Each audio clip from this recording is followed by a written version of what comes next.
Hi-ho, Tudor-minded people. It's Philadelphia Carrie for Tudor Time Machine. The word I share with you this week is contumely. Oh, I count myself fortunate to be among those who serve Her Great Majesty Queen Elizabeth. The court is a place of joyessence, where noble ladies, such as myself, and men do disport themselves most heartily. And yet the court is also a nest of thieves, a place of much contumely. Scorn and insults are whispered from behind every door. Ha ha, did you see my lady such and such's wig? Did she not notice it was bouncing up and down upon her pate as she danced la volta? Or was not the poem that Sir such and such read aloud an abomination? Oh, that all contumely could be silenced. Contumely. How now, Tudor Files, what think you? If you're new here, I'm Gage. I'm Jessica.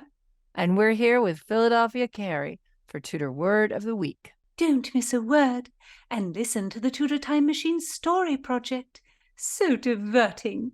Subscribe on YouTube and give me a like. Tudor Files are an amazing bunch. Every one of you has the wit of Rosalind and the heart of Cordelia. Can you give me the spelling of contumely, Philadelphia? It is spelled C-O-N-T-U-M-E-L-Y.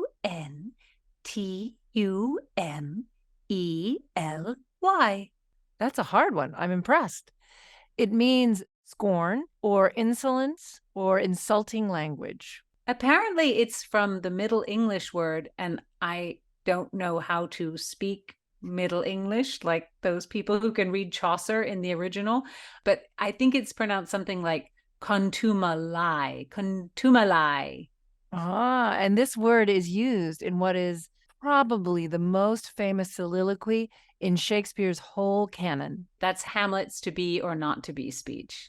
This soliloquy is so iconic, so familiar, so lauded, that it's tempting to speak contumely about it. I know what you mean, because sometimes the consensus of something being so brilliant that consensus is so widespread, it's like you want to kind of, I don't know, shake things up and be original and try to convince people it's not that good. But when you hear it done really well, it's such an incredible speech, so profound about death, life, the human condition, revenge, frailty. It's just timeless. When you see a really great production of Hamlet, I mean, this is just me personally, I kind of feel like, why would anybody bother to write anything else? Almost every word of that play has become the way we think about things, the way we talk about things, what we say when things are meaningful. And that's why the play can be done over and over again. It just always seems relevant. And you can do it in so many different places, different costumes. To quote Hamlet, the play's the thing. And it was popular from the very beginning. Historians think it was popular with Elizabethan and Jacobean audiences because it was reprinted a number of times. And so it was probably up there with Henry IV, Richard III, and Pericles as being one of Shakespeare's big hits, which I guess shows you that the big hits weren't necessarily good, because Pericles is, I love Henry IV and I love Richard III, but Pericles? Who do you think Shakespeare had in mind for the lead of Hamlet? Master Shakespeare wrote the part of Hamlet for his leading player, Richard Burbage. Burbage was a most exceptional actor and was renowned for learning parts with copious amounts of words. Well, Hamlet, and this is the character, not the play, has something like 3,900 lines. Just think about it. Just remembering all those words, especially in order. I mean, it's an incredible feat. And then once you've learned it, you have to play all those emotions. I mean, it just must be the most exhausting performance. The actor Daniel Day-Lewis was playing the part on stage at the National Theatre in London, and it was just overwhelming for him. And he walked off in the middle of a performance in the scene where Hamlet is speaking with his father's ghost. And Daniel Day-Lewis said, and this is a quote, "It was a very vivid, almost hallucinatory moment in which I was engaged in dialogue with my father. And that wasn't the reason I had to leave the stage. I had to leave the stage because I was an empty vessel. I had nothing left in me, nothing to say, nothing to give. Daniel Day-Lewis is a very truthful actor. He couldn't pretend. It made him see the ghost of his own father. This is an intense play, and we're lucky that so many incredible actors have played Hamlet. Actually, let's hear this to be or not to be speech from 3 of them. So first up, we'll have Benedict Cumberbatch. To be or not to be? That is the question. Whether 'tis nobler in the mind to suffer the slings and arrows of outrageous fortune, or to take arms against a sea of troubles, and by opposing end them. To die, to sleep, no more. And by asleep to say we end the heartache and the 1,000 natural shocks that flesh is heir to. 'Tis a consummation devoutly to be wished. To die, to sleep, perchance to dream. Aye, there's the rub. For in that sleep of death, what dreams may come when we have shuffled off this mortal coil must give us pause. There's the respect that makes calamity of so long life.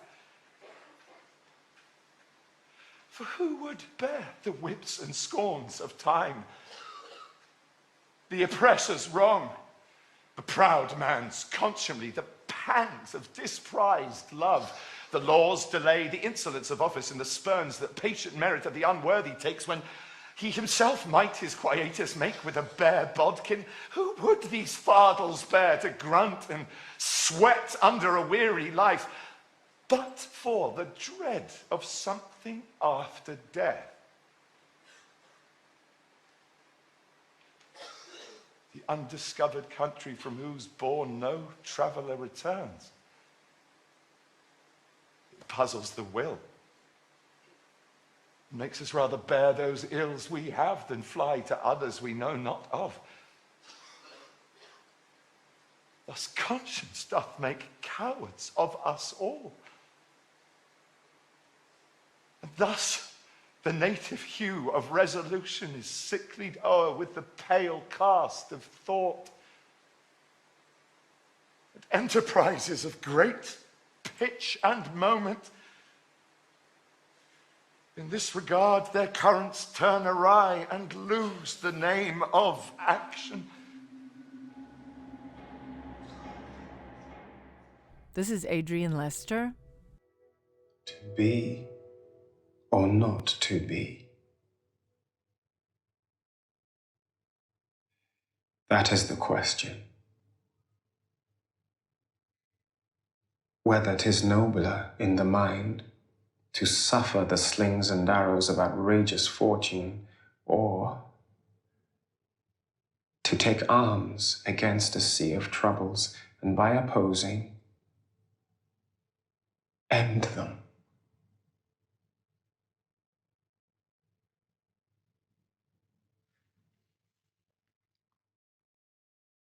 To die.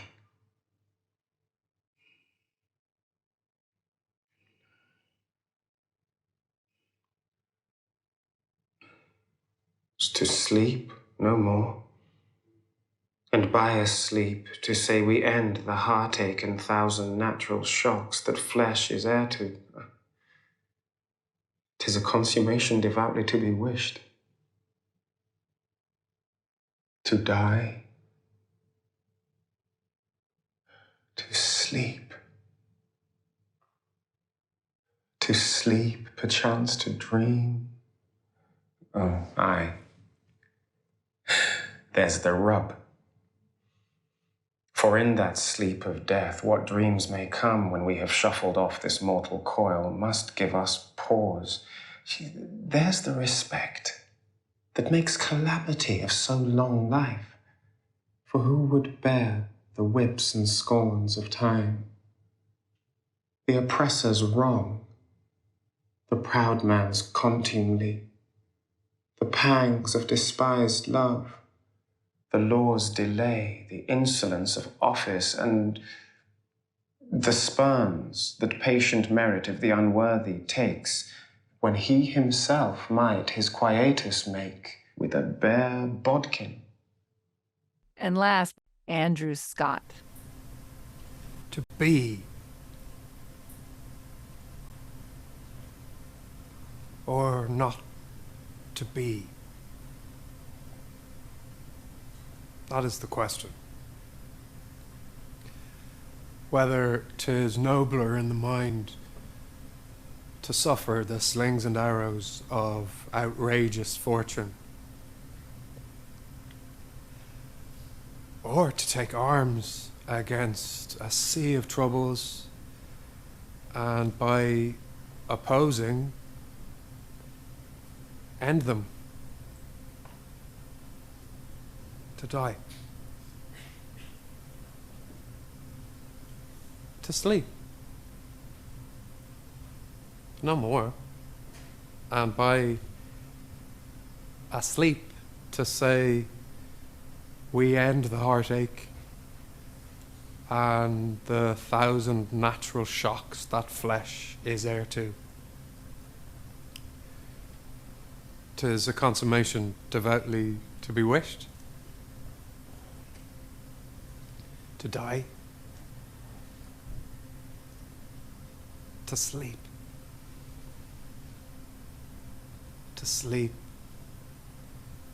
perchance to dream.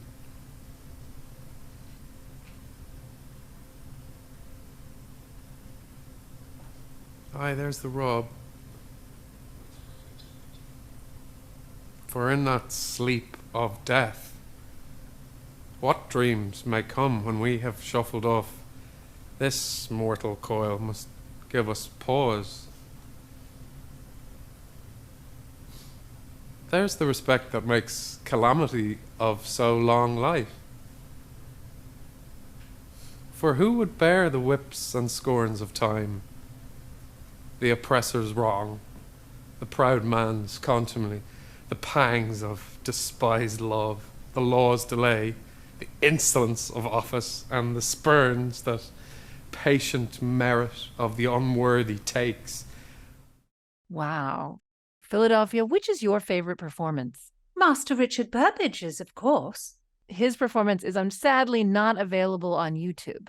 I would not speak contumely of any of these fine gentlemen, but I do favour Master Cumberbatch. He is a comely gentleman. I have seen his pleasing visage. He does have a comely visage. I think he was actually voted sexiest man alive at one point. He is very sexy, and he is an incredible actor. But I have to say, I think my favorite is Andrew Scott. He just makes every word sound so immediate, so fresh. Like he's finding every word, every emotion. I love it. I really like Adrian Lester's Hamlet. I just feel like it's a very warm interpretation. It's less angry than most Hamlets. And you just feel like it's so contemplative, like he's lost in dreams. I just really like that. But as Philadelphia says, they're all so good. I wouldn't speak contumely of any of them. And we've just included men here, but of course there have been incredible women who've played Hamlet ever since 1899 when Sarah Bernhardt played Hamlet, all the way to wonderful actors like Ruth Negga, Cush Jumbo, too many to count, but we couldn't include everybody, so we've just chosen 3. 'Tis so. So bring some 16th century sauce to your vocabulary with contumely. Listen in next time. Don't miss a word. Subscribe on YouTube and give me a like.